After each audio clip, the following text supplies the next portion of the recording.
புளிய மரமும் தென்னை மரமும் ஒரு அழகான தமிழ் கிராமத்தின் நடுவே புளிய மரம் ஒன்றும் தென்னை மரம் ஒன்றும் அருகருகே வளர்ந்தன.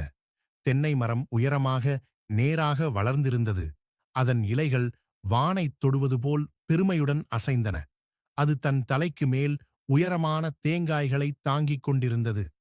புளிய மரம் குட்டையாக, அகலமாக, கிளைகள் நாலாபுறமும் வளைந்து சுருண்டு பார்க்க அடர்த்தியாகவும் கலைந்துமிருந்தது. அதில் உள்ள புளியங்காய்கள் நீளமாகவும் கருப்பாகவும் இருந்தன. ஒருநாள் தென்னை மரம் புளிய மரத்தை பார்த்துச் சிரித்தது. ஹே புளிய மரமே, நீ ஏன் இப்படி வளைந்தும் நெளிந்தும் இருக்கிறாய்? நீ எவ்வளவு ஒழுங்கற்றதாக கருப்பாக இருக்கிறாய். என்னை பார், நான் எவ்வளவு நேராக உயரமானவனாக கம்பீரமாக இருக்கிறேன். என் தேங்காய்கள் முத்துக்கள் போல வட்டமாக வெள்ளையாக இனிக்கின்றன. நீயோ புளிப்பான கருப்புக் காய்களைக் கொண்டிருக்கிறாய் என்று ஆணவத்துடன் கூறியது. புளியமரம் அமைதியாக, தென்னை மரமே, உண்மைதான். நான் உன்னைப் போல் உயரமும் இல்லை, என் கனி உன்னைப் போல் இனிப்பதும் இல்லை. நம் இருவர் உருவமும் குணமும் வேறானவை. ஆனால் இது குறை அல்ல என்றது. அந்தப் பருவத்தில் வெயில் மிகக் கடுமையாக இருந்தது. சூரியனின் வெப்பத்தால் பூமியே பற்றி எரிவது போல் இருந்தது. கிராம மக்கள் அனைவரும் சோர்வடைந்து தவித்தனர்.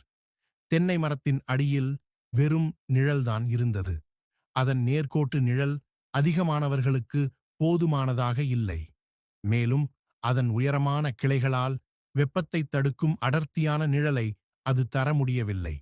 அதன் தேங்காயை உடைத்து தண்ணீர் குடிக்க வேண்டுமானால் மக்கள் உயரமாக ஏறிச் சென்று பறிக்க வேண்டியிருந்தது.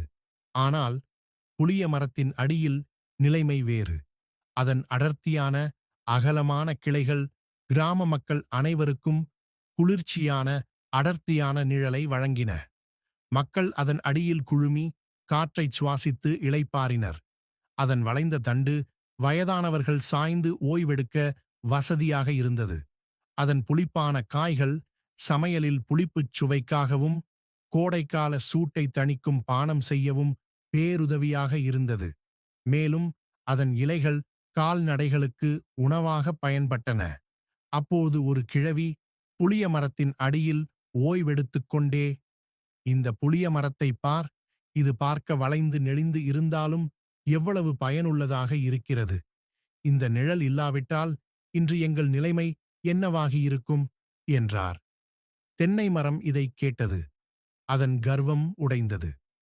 தான் பார்க்க அழகாக இருந்தாலும் தனது வடிவத்தால் அதிக மக்களை எளிதில் அணைக்க முடியவில்லை என்பதை அது புரிந்து கொண்டது. அது புளிய மரத்திடம் மன்னிப்புக் கேட்டது.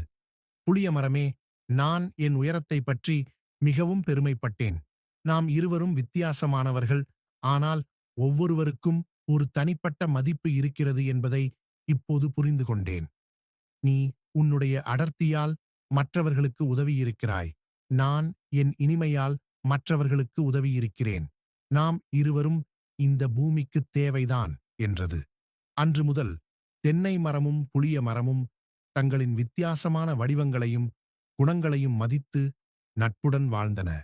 நீதி, அழகு அல்லது தோற்றம் மட்டுமே ஒருவரின் மதிப்பல்ல. ஒவ்வொரு மனிதரும் ஒரு புளிய மரம் அல்லது தென்னை மரம் போல வித்தியாசமான உருவத்தையும் வித்தியாசமான திறமைகளையும் கொண்டவர்கள். ஒருவரின் வித்தியாசத்தை இகழாமல் அதை மதித்து அவர்களின் தனிப்பட்ட பங்களிப்பை பாராட்ட வேண்டும்.